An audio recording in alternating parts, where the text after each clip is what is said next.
A pretty alien girl saw me showering, didn't even ask.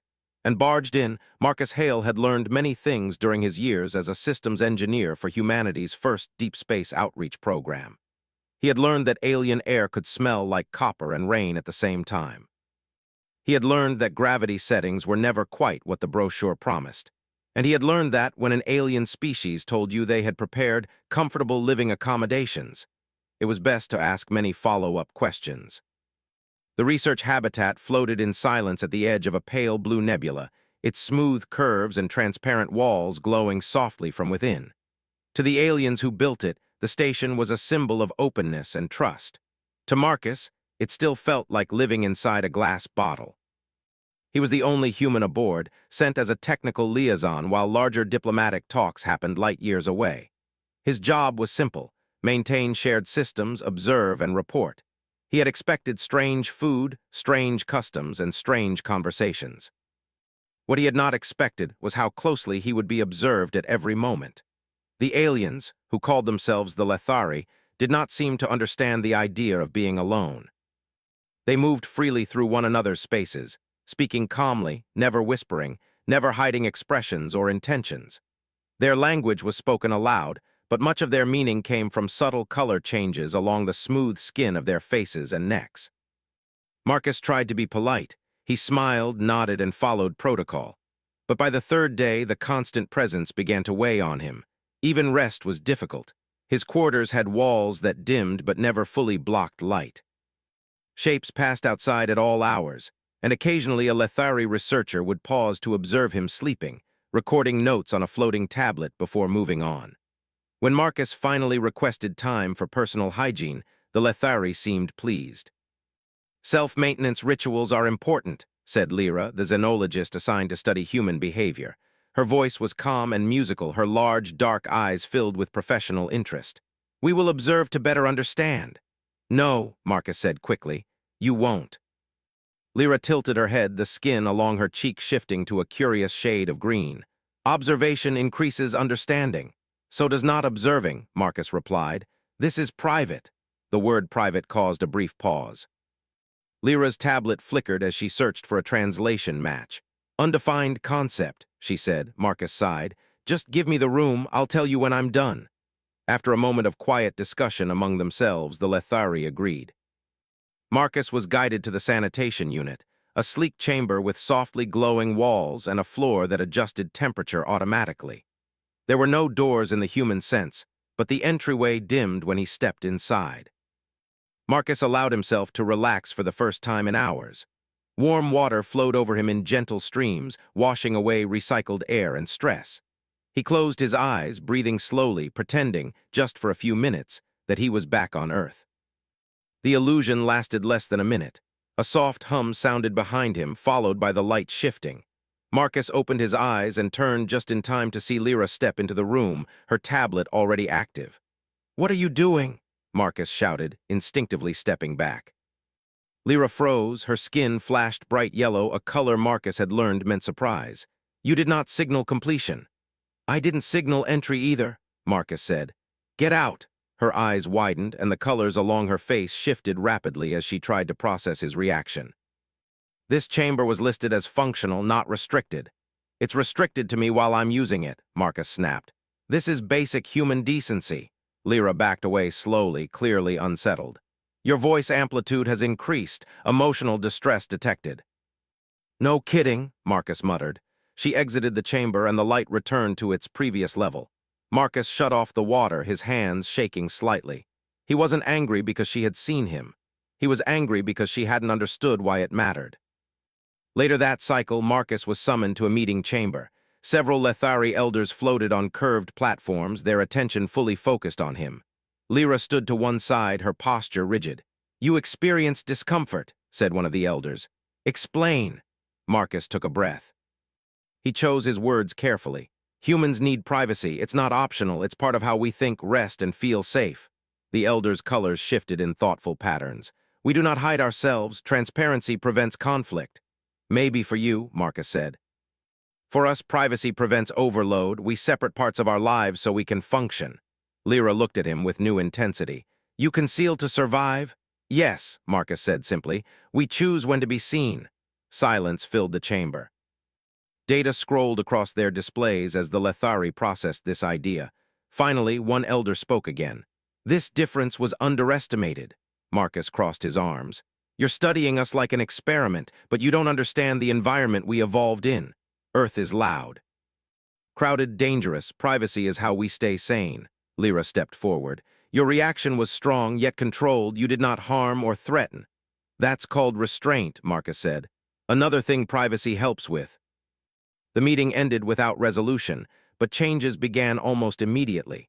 The lights outside Marcus's quarters dimmed fully for the first time. Observers stopped pausing outside his resting space. The sanitation unit interface updated with a new symbol that Marcus recognized instantly. A lock. Lyra returned the next cycle alone. She stood at a respectful distance. I did not ask before, she said. This was an error. Marcus studied her face. Apology accepted. She hesitated. Your species is more complex than initial models suggested. He gave a tired smile. We've been saying that for centuries. As she turned to leave, Lyra paused. May I ask questions later with consent? Marcus nodded. You knock first. Her skin shifted to a warm blue, a color Marcus had learned meant understanding. And somewhere deep in the station systems, a new category was quietly added to humanity's file, one that no longer labeled them as merely strange, but as something far more interesting. The change did not happen all at once, but Marcus felt it everywhere. The station became quieter, not in sound, but in presence. Lethari no longer floated past his quarters without reason. When they spoke to him, they announced themselves first, waiting for acknowledgement. The lock symbol appeared on more systems than just the sanitation unit. Small adjustments from a human view. To the Lethari, it was a major shift. Marcus focused on his work, grateful for the space. Shared power systems needed recalibration, and the station's outer sensors were reacting oddly to the nebula's radiation. He worked best when he could think alone, and now, finally, he could. Lyra watched the changes with careful attention. She did not approach him for several cycles. When she did, she stopped at the threshold of his workspace and waited. Permission to enter? She asked. Marcus looked up from his console and nodded. Come in. She stepped inside, her movements slower than before. I am reevaluating our models of human behavior, she said. They are incomplete. Marcus leaned back in his chair. Welcome to the club. Lyra's skin shifted to a thoughtful shade. Your need for separation creates internal worlds, thoughts that are not shared. Yes, Marcus said. That's where plans come from. The Lethari believed conflict was reduced by openness. Every decision was discussed openly, every intention visible. It had worked for them for generations. But as Marcus explained, humans had learned to survive by hiding thoughts until the right moment. Before Lyra could respond, the station lights flickered. A low vibration passed through the floor. Marcus straightened immediately. That's not normal. An alert pulsed across the wall displays. External sensors were failing, overwhelmed by a sudden surge from the nebula. Navigation systems began to drift, and automated stabilizers struggled to compensate. The elders convened within minutes. Their calm colors betrayed confusion beneath the surface. Our predictive models did not account for this fluctuation, one elder said. We are exposed. Marcus studied the data feeds silently. While the Lethari discussed openly, sharing every thought, Marcus did something else. He stopped talking. Inside his head, pieces began to connect. The sensor failure pattern matched a known issue from early human deep space stations. The solution was risky, and the Lethari would likely reject it if proposed too early. Marcus, an elder said, do you have insight? I might, Marcus replied carefully, but I need time alone. The elders hesitated. Lyra watched them closely. Granted, she said. This aligns with his species' strengths. Marcus returned to his workspace and sealed the door. For the first time since arriving, he locked it. In silence, he worked fast. He rerouted power manually, bypassing shared control nodes. He wrote commands the Lethari systems had never used, commands designed for independent operation instead of collective balance. He simulated outcomes privately, adjusting variables until the numbers stabilized. Outside, the station shuddered again. Hull stress readings climbed. When Marcus was ready, he opened the channel. I have a plan, he said, but you need to follow it exactly, and you can't analyze it in real time. That delay will kill us. The elders exchanged visible signals of uncertainty. "You ask us not to think together," one said. "I ask you to trust that humans don't stop thinking just because we stop speaking," Marcus replied, silence stretched. Then the elder nodded. "Proceed." Marcus issued the commands. Systems split from the collective grid, operating independently for the first time. The station felt different, less smooth, more tense, but stable. The sensor surged past, bleeding off harmlessly as the systems adapted instead of resisting. Minutes later, the alerts faded. The station held. Lyra stared at the data in awe. "You solved this without shared input." Marcus exhaled slowly. "I solved it because of that." The elders gathered around him later, their colors no longer confused, but cautious. "You concealed the solution until the moment of action," one said. "This is not deception." "No," Marcus agreed. "It's timing." Lyra stepped closer. "Your privacy is not isolation, it is incubation," Marcus smiled. "That's a good word for it." In the cycles that followed, the Lethari began to change their evaluations. Humans were no longer listed as unstable. They were listed as adaptive, strategic. Dangerous only if misunderstood. Privacy protocols spread through the station. Not everyone used them, but the option existed. Lethari researchers experimented with thinking alone, recording ideas before sharing them. Progress was slow, uncomfortable, but effective. One cycle, Marcus found Lyra sitting alone in a dimmed chamber, her tablet inactive. "Am I interrupting?" he asked. She looked up. "No, I was practicing." "Practicing what?" "Not being observed," she said. "It is difficult, my thoughts feel louder." Marcus nodded. "They get quieter with time." She studied him. "Your species carries storms inside, yet functions." "We had to," Marcus said. "The universe didn't give us a choice." The station drifted peacefully now, stronger for its near failure.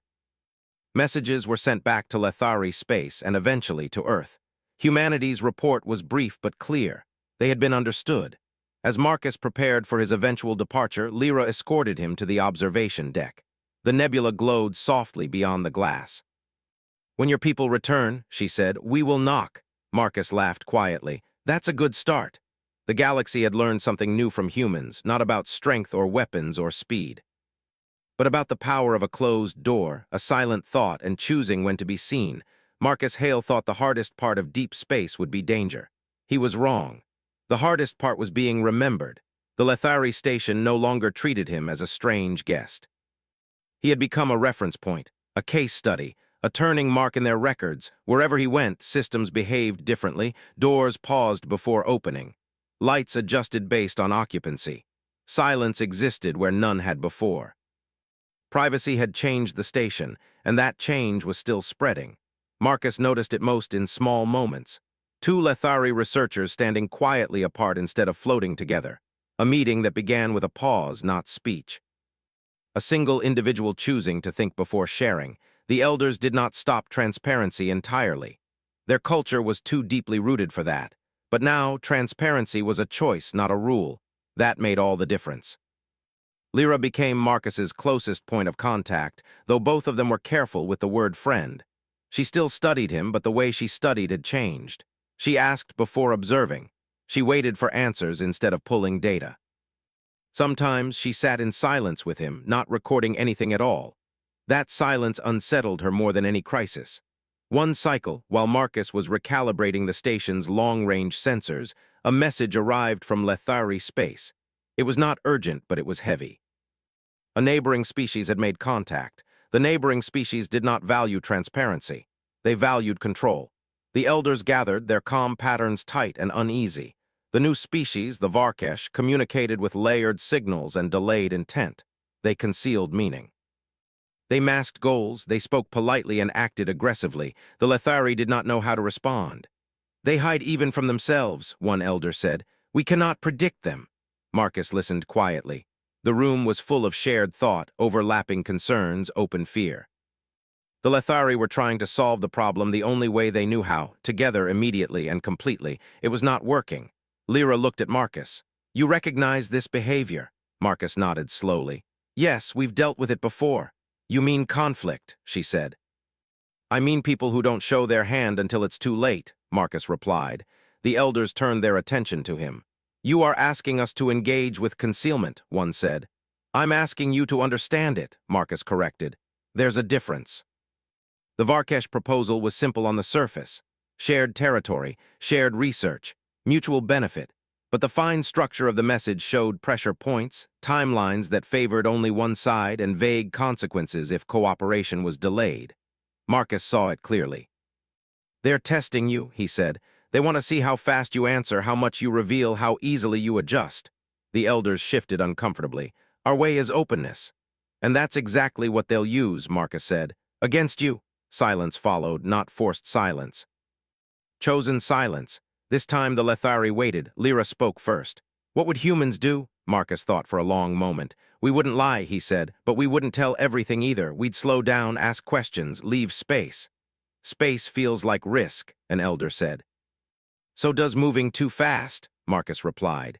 They agreed to let Marcus advise, not as a commander, but as a consultant. It was a new role, one that required careful balance. He could not impose human methods fully. The Lethari had to choose them. The response to the Varkesh was delayed by one full cycle. Then two, then three, the Varkesh noticed. Their next message was sharper, less polite, more direct. The elders grew tense. "They are escalating," one said. "They're frustrated," Marcus replied calmly. "That means the delay is working." Behind closed doors, actual closed doors now, the Lethari practiced something entirely new. They drafted responses without sending them. They simulated outcomes privately before sharing conclusions. They allowed individuals to think alone, then bring ideas back into the group. Progress was uneven. Some Lethari found the process deeply uncomfortable. Others found it strangely empowering. Lyra struggled the most. One cycle, Marcus found her standing alone in an observation corridor, lights dimmed almost completely. "You okay?" he asked. She took longer than usual to respond. "I thought privacy would make me feel smaller," she said. "Instead, it makes my thoughts feel heavier." Marcus leaned against the wall. "That's normal. You're carrying them alone for the first time. How do humans do this constantly? We get used to the weight," Marcus said, "or we learn how to set it down." The final exchange with the Varkesh came suddenly. A demand disguised as an offer, a deadline disguised as flexibility. The Lethari elders met, and for once they did not speak right away. They waited. When they did speak, their response was short, precise, non-committal. It revealed nothing about internal debate or emotional state. It worked. The Varkesh hesitated. That hesitation changed the balance. For the first time, the Lethari were not reacting. They were shaping the flow. The Varkesh withdrew their pressure and proposed further discussion. The crisis passed without conflict. Afterward, the elders updated their records again. Humanity's classification changed once more, not dangerous, not unstable, but essential. Marcus received a message from Earth soon after. His mission was nearing completion. A replacement team would arrive within cycles, now equipped with cultural data far richer than any model. Lyra walked with him through the station as preparations began. "You altered our path," she said quietly. Marcus shook his head. "You altered it yourselves." "I just showed you a tool." "A closed door," she said. "A choice," Marcus corrected. When the departure vessel docked, the station gathered not to observe but to witness. No notes, no recordings, just presence. Lyra stopped at the edge of the boarding ramp. "Will humans always need privacy?" she asked. Marcus smiled softly. "Yes, and connection, we're strange that way." She shifted to a warm blue, steady and calm. "We are learning to be strange too." As the vessel pulled away, Marcus looked back at the glowing station. It no longer felt like a glass bottle. It felt like a place with rooms. And somewhere deep in the Lethari archives, a simple rule was recorded, one that would quietly spread across systems and species alike. Understanding does not require full exposure. Sometimes the strongest mind is the one that knows when to close the door. Marcus Hale did not expect to return. When the recall message arrived months later, he read it twice before believing it. The Lethari had formally requested a human advisor again, but this time it was different. It was not about systems or emergencies. It was about culture. Marcus stood on the deck of the human transport vessel as it approached the familiar glow of the Lethari station. From a distance it looked the same. Smooth curves, soft light, calm movement. But when the docking sequence began, he noticed something new. The outer docking ring no longer stayed fully transparent. Panels darkened as the vessel aligned, shielding the interior from view. A small symbol appeared on the display, translated automatically into human language. Visitor consent required. Marcus laughed quietly. Well, he said to himself, that's new. When he stepped onto the station, there was no crowd waiting, no silent observation. Only Lyra stood at the end of the corridor, hands folded, posture relaxed. She waited until he approached before speaking. "Welcome back, Marcus Hale," she said. "May I approach?" "You don't have to ask any more," Marcus replied with a smile. "I know," she said, "but I choose to." The station felt different under his feet, not physically but emotionally. The constant awareness he once felt was gone. The air seemed calmer, less crowded with attention. As they walked, Marcus noticed doors with adjustable opacity, personal markers indicating availability, and quiet zones clearly labeled. "You really took it seriously," he said. "We did," Lyra replied. "Not all agreed, some still do not, but the option exists." That alone changed us. They reached a small meeting chamber. Inside were several elders and younger Lethari representatives. The door sealed behind them, and for a moment no one spoke. Marcus waited. He had learned that silence meant something different here now. One elder finally spoke. "We have encountered difficulty." Lyra gestured for Marcus to sit. "A cultural difficulty," the elder continued. "Not with outsiders, with ourselves." Marcus nodded. "That happens." The elder's skin shifted slowly. "Some of our people prefer the old way. Full openness, shared thought, no separation. And others don't," Marcus said. "Yes," Lyra said softly. "Some have begun requesting time alone, space, privacy. This has created tension." Marcus leaned forward. "Because difference always does." The Lethari had built their society on sameness. Not enforced sameness, but natural alignment. Privacy introduced divergence, personal pacing, individual rhythm, freedom. Freedom was never simple. "You're not here to fix it," Marcus said carefully. "You know that, right?" "We know," the elder replied. "We are here to understand how humans live with it." Marcus smiled faintly. "Badly sometimes." That honesty surprised them. Over the following cycles, Marcus did not teach systems or protocols. He talked. He listened. He shared stories of Earth, not the heroic ones, but the quiet ones. About locked bedroom doors. About walking alone to think. About choosing when to speak and when not to. The Lethari listened, some with curiosity, some with discomfort. One evening, Marcus sat alone in a dimmed observation room, watching stars drift past. He felt the old weight of thought settle in his chest, familiar and heavy. The door light flickered. "May I enter?" Lyra's voice asked. "Yes," Marcus said. She stepped in and sat across from him, leaving space between them. "I tried to spend an entire cycle alone," she said, "without sharing thought or observation." "How did it go?" Marcus asked. "I almost stopped," she admitted. The urge to connect was strong. "It felt like standing at the edge of nothing." Marcus nodded. "That edge scares a lot of humans too." "But then," she continued, "something happened. My thoughts slowed. They formed patterns I had never noticed." She looked at him. "Is this why humans create so much variation?" "Probably," Marcus said. "You can't invent new things if everyone is thinking the same thought at the same time." The station soon faced its first internal dispute tied directly to privacy. A group of Lethari researchers requested permanent personal zones, fully opaque with restricted access. Others protested. "It will divide us," they argued. "It already has," the first group replied. "We are just naming it." Marcus was invited to observe, not speak. He watched as the Lethari navigated disagreement without shared emotional feedback for the first time. It was slow, awkward, painful, but no one broke. In the end, a compromise was reached. Personal zones were approved, but shared spaces remained open. Balance, not dominance. After the decision, one elder approached Marcus privately. "We once believed unity required constant connection," the elder said. "Now we see unity may survive distance." Marcus smiled. "That's a big step." "For us," the elder replied, "it is a leap." Marcus's stay ended weeks later. This time the farewell was quieter, no ceremony, no formal observation. Lyra walked him to the docking ring. "You will leave again," she said. "Yes," Marcus replied, "but not like before." She studied him.